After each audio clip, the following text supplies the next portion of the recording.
Monsieur Lecomte, vous êtes président-directeur général du Centre Transfert d'entreprises du Québec. On est au siège social aujourd'hui à Montréal. Qu'est-ce que c'est exactement le CTEQ? CTEQ, Centre de transfert d'entreprises du Québec, effectivement, c'est une nouvelle organisation qui est apparue en mars 2015, une volonté du gouvernement du Québec, du ministère de l'Économie pour être précis. L'idée était effectivement de s'attaquer à un enjeu majeur, la reprise d'entreprise. On parle d'ici 5 ans, 10 ans, d'un nombre d'entrepreneurs qui n'auront pas de repreneurs, de successeurs finalement, de jeunes gens qui reprendront le flambeau, peu importe comment on le dit. On parle de 20 000, 30 000 entreprises sans succession, et de couvrir l'ensemble du territoire et de soutenir les entrepreneurs. Monsieur Lecomte, vous êtes vous-même un entrepreneur, donc vous savez de quoi ces gens-là ont besoin. Oui, ils ont besoin effectivement qu'on prenne un petit peu soin de leurs défis, qu'on les oriente, qu'on leur facilite les démarches. Pour les aider dans leurs démarches, on se devait d'offrir des outils, des formations, un ensemble de services, une équipe aussi, pas limitée par des territoires, par un secteur, pas limitée aussi avec des formulaires, des démarches administratives trop lourdes, être tout de suite disponible pour eux, puis de faciliter cette relation humaine, cet échange entre un conseiller et l'entrepreneur, pour qu'ils puissent, de façon complètement libérée, se confier à quelqu'un qui va écouter leurs besoins, leurs attentes, et puis effectivement qu'on puisse les orienter vers les experts, parce qu'un transfert, c'est relativement complexe. On parle de 2 à 8 ans pour faire un transfert d'entreprise. Et pour y arriver, oui, on a besoin d'un conseiller qui va nous guider, qui va coordonner notre démarche, qui va être une sorte de gardien du processus. Mais en même temps, il faut avoir accès à des avocats, des notaires, des comptables, des fiscalistes. Si on revient aux gens qui nous regardent présentement, c'est quoi l'avantage pour une entreprise, en fait pour un entrepreneur, de reprendre une entreprise plutôt que d'en créer une à sa façon? Les avantages sont multiples, mais c'est sûr qu'avant tout, c'est une entreprise qui existe avec des clients, des fournisseurs, une équipe sur place, une équipe de gestion, une chaîne de production en place, un réseau de distribution. Donc tout de suite, cette marche de mise en place de l'organisation est faite. Il y a un historique.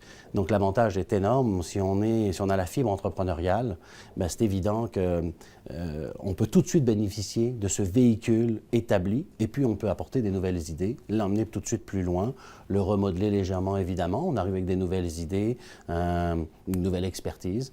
Alors l'avantage est là. De 20 à 30 000 entreprises disponibles, il y a des belles opportunités à saisir, il y a des belles rencontres à faire avec des entrepreneurs qui ont beaucoup à offrir, transmettre leur savoir, leur pouvoir, leur mode de gestion, bénéficier de cette expertise-là pour aller plus vite, plus loin, pour finalement pas juste faire du transfert, mais gérer des entreprises vers la croissance, vers des nouveaux marchés. Au niveau des 3 prochaines années, vous avez des enjeux assez importants, expliquez-moi. Écoutez, oui, des enjeux de démystifier ce marché. Il faut savoir que bon nombre de gens dans le marché, des professionnels, sont au courant, avec leurs clients, d'entreprises avant, de monsieur ou de dames qui sont rendus à 50, 60 ans et qui, effectivement, à un moment donné, vont vouloir passer le relais. Et l'idée est de démystifier un petit peu tout ce processus-là, parce qu'acheter une entreprise, effectivement, donc c'est un petit peu plus complexe, c'est un petit peu plus lourd. Mais en même temps, si on garde toute l'information pour nous, parce qu'on a peur de perdre des comptes clients, parce que c'est un petit peu ça la réalité, on joue contre le rythme économique du Québec. 20 000 entreprises en jeu, c'est à peu près 8 milliards du PIB québécois qui est en jeu. C'est énorme. On parle près de 100 000 emplois. C'est énorme, c'est même catastrophique quand on regarde ça sous cet angle-là. Donc, il faut souhaiter que cette information-là se diffuse et que les partenaires, quels qu'ils soient, du secteur privé et du développement économique en général, adhèrent un petit peu à notre mission sous l'angle d'orienter la clientèle pour qu'elle accepte de s'afficher. Quand vous êtes rendu là, évidemment, ça peut faire peur. Peur de l'annoncer à ses proches, à son équipe, à ses clients, à ses fournisseurs, à son banquier. Puis, évidemment, la compétition va se dire, il va disparaître bientôt. Il va dire au client, venez chez moi, moi je suis là pour encore longtemps. Il y a beaucoup de choses comme ça qui vont à l'encontre de la démarche structurée de communiquer. Je suis prêt, je suis rendu là et je vais planifier mon transfert. Parce que stratégiquement, ça se présente bien. On peut très bien dire à son équipe, je planifie mon départ pour dans 5 ans, pour dans 10 ans. C'est ma fille, c'est mon fils, c'est 2-3 personnes que j'identifie à l'interne, puis je souhaite le faire avec vous. Puis à ce moment-là, on brise un petit peu le doute, l'incertitude, et on implique les gens avec lesquels on veut le faire. Et ça fait partie du rythme de l'entreprise, et ça devient un beau défi. C'est le défi de la pérennité de l'entreprise. Pérennité des emplois, mais pérennité de l'entreprise, elle va nous survivre. Monsieur Lecomte, parlez-moi entre autres de l'index. L'index, donc, c'est un répertoire où des futurs repreneurs, des propriétaires dirigeants cédants et aussi des experts peuvent s'inscrire. C'est une inscription qui est gratuite dans le sens où il n'y a pas de frais pour s'annoncer, mais évidemment, ce n'est pas tant le prix qui est important que la confidentialité. Alors nous, ce qu'on a mis en place avec ce répertoire-là, c'est que l'index vous permet de donner de façon très confidentielle un tout petit peu d'informations, mais attirer l'attention. Le but, c'est de provoquer des rencontres. Provoquer des rencontres, donner un minimum d'informations et les gens ne peuvent pas entrer en contact directement. C'est toujours par l'intermédiaire du conseiller. Donc, on va vérifier, qualifier le repreneur par rapport à ce qu'il nous a dit, en savoir un petit peu plus. Et c'est la même chose pour le propriétaire dirigeant. Bien comprendre quelles sont ses attentes, quel profil il recherche. On demande, dans le cadre de nos rencontres sur l'ensemble du territoire, les conseillers rencontrent des partenaires, des experts, fiscalistes, évaluateurs d'entreprise, de s'afficher. Là aussi, c'est gratuit parce que les entrepreneurs, évidemment, ont besoin autour d'eux, de ces experts-là, et d'y accéder. On peut les orienter, on peut en parler, mais ils peuvent les chercher par eux-mêmes aussi s'ils souhaitent faire une démarche autonome. Ce qui permet aussi, et je pense que c'est essentiel dans la démarche du CETEC, c'est qu'on est complètement neutre. On n'a rien de particulier à vendre. Tout notre travail est basé sur la relation de confiance, la confidentialité. On est autant pour le repreneur que pour le cédant. L'idée, c'est que ces gens-là se rencontrent, qu'on trouve les bonnes personnes pour que ça clique, pour que ça marche, et surtout qu'évidemment, la pérennité des entreprises soit garantie. Et ça marche bien déjà, même depuis le début. Il y a combien d'entreprises qui ont fait affaire avec vous? Alors écoutez, aujourd'hui, on est déjà rendu à plus de 1200, 1300 entreprises qu'on a rencontrées dans la dernière, ça fait 18 mois pour être précis, donc 1300 entreprises, et puis c'est 700 à 800 personnes qu'on a mis en relation, en rencontre, sous forme de maillage, de jumelage.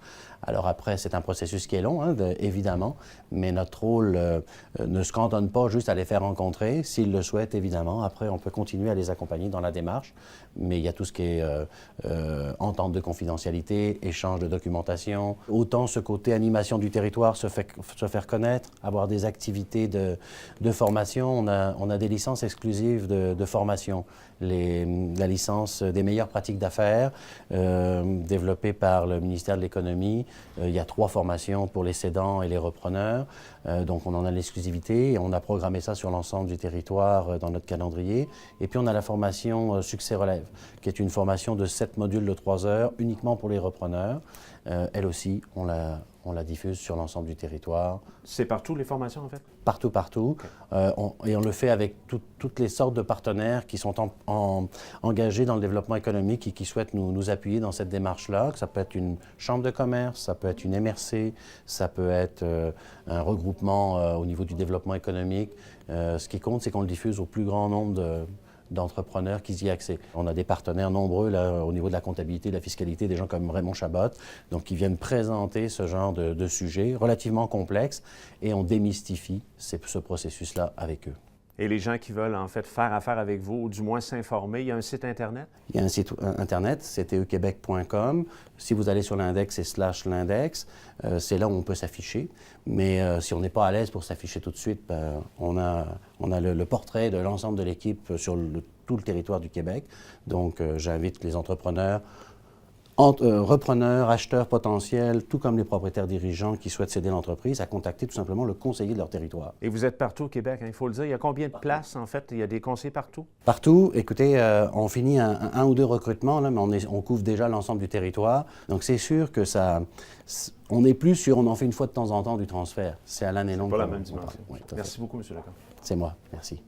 Monsieur Dufresne, vous êtes président du conseil d'administration du Centre Transfert d'entreprise du Québec. Qu'est-ce que c'est exactement un président de CA? Bon, en fait, le président, c'est de gérer un peu le conseil d'administration du CETEC, qui est composé de plusieurs administrateurs provenant principalement du monde des affaires, ou presque du monde des affaires. et des gens ayant l'expérience justement dans le transfert d'entreprise, tant au niveau de cédants que de repreneurs. M. Dufresne, vous êtes vous-même un entrepreneur. Vous avez vécu le transfert d'entreprise.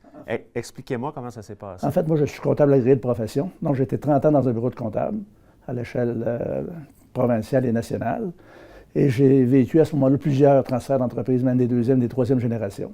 Donc, j'ai acquis une bonne expérience au départ comme comptable. Et en 1987, 30 ans en bureau de comptable et 20 ans comme président, directeur général et fondateur de Préverco. Et depuis quelques années, la direction générale a été transférée aux enfants et le poste de président a été transféré en 2016 aux enfants. Ça a pris combien de temps, le transfert d'entreprise? Bien, le transfert comme tel, je dirais pas loin d'une dizaine d'années. En fait, ça a commencé par d'abord une formation générale qu'on a donnée, disons, aux différents cadres. Là, en fait, les 3 enfants plus ma bru qui est mariée avec un de mes fils. Là. Fait qu'elle a dit qui était la fille d'un des fondateurs à l'époque. Fait que c'est vraiment une affaire de famille. Si on retourne en arrière, si vous aviez eu, à cette époque-là, le CETEC, en fait, est-ce que vous pensiez que ça aurait été différent? Bien, sûrement, ça aurait pu nous aider, une consultante. C'est sûr, on a travaillé des consultants externes qui connaissaient déjà les individus qui voulaient prendre la relève. Je pense que c'était très bon. Mais si le CETEC avait existé à l'époque, c'est évident qu'on aurait procédé, disons, par des consultations auprès du CETEC. Quel est votre plus grand souhait comme président du conseil d'administration par rapport à l'organisation ici? Bien, c'est d'assurer le plus de transferts possible, de transferts harmonieux. Ce n'est pas toujours évident de faire des transferts d'entreprise. Un transfert, disons, à l'externe, c'est relativement facile. On vend, on s'en va, c'est terminé. La vente à des employés, il faut faire un suivi plus rigoureux. Puis c'est une vente à des enfants, bien, c'est encore plus complexe. C'est toujours le côté humain qui fait en sorte que c'est des fois plus difficile. Là. M. Dufresne, si vous aviez un conseil à donner aux gens qui voudraient peut-être reprendre une entreprise ou au niveau des entrepreneurs, qu'est-ce qu'on leur dit? Que ce soit au niveau du cédant ou du repreneur, je pense que ce qui est important, c'est de bien s'entourer, d'avoir une bonne équipe, s'assurer que les différents points, que ce soit des points légaux, fiscaux, même les problèmes humains qui sont des problèmes peut-être les plus intéressants, pas les plus intéressants, les plus importants, disons. Je pense que c'est de bien s'entourer pour s'assurer là, que le transfert se fait de façon la plus harmonieuse possible et que la continuité se fasse aussi. Le transfert, c'est une chose, la continuité, c'est une autre chose. Merci beaucoup, M. Dufresne. Ça me fait plaisir.